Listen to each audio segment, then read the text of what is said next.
Tyler McGhee here, coming to you from Orange County National. Wanted to talk about being open at impact and finding the easiest way for you to do it with sort of how you move. Okay, so with this one, what I want you to play around with, it's a simple drill. Okay, so all we're going to work on is we're going to go sort of hip high backswing, and then as we come into impact, what I want you to do is play around with lead foot position and lead knee position. Okay, so the first one I want you to do is, if you have this foot square, how does it feel to go from here to the finish? Does it feel like that hip wants to go? Does it feel easy to rotate through, or do you feel like it's sort of hitting like a point where you can't really go any further? And then you can experiment with how the foot flare is going to affect how this hip moves. Okay.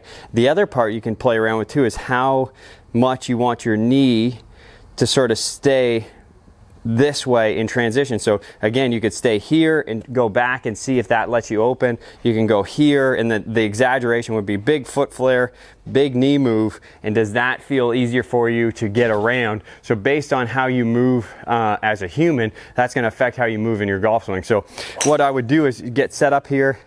I would just go little chip shots.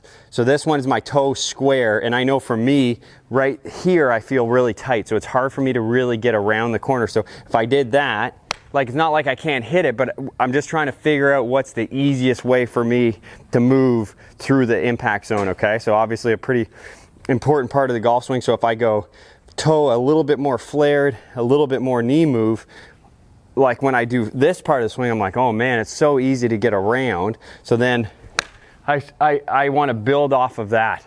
Okay, and then you find the right foot position. The other thing you got to pay attention to is, so if this is my target line, for example, and then I open this toe, I haven't really changed my aim, but how I perceive my aim has changed quite a bit.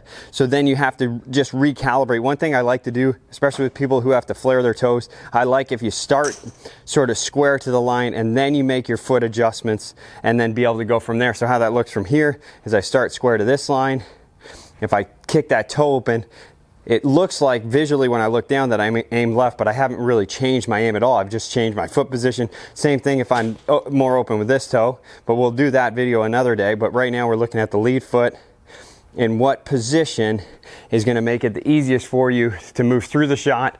Obviously, if that's a hard place for you to move, if you're in a foot position that's hard for you to move through and continue to rotate, and you're trying to do that in your swing, it might be a frustrating way. So if you work on this drill, it should be able to make it a little bit easier, and you can sort of do a little self-discovery and figure out, oh, when I do this, feels easier. That's usually a good indicator that you're on the right track.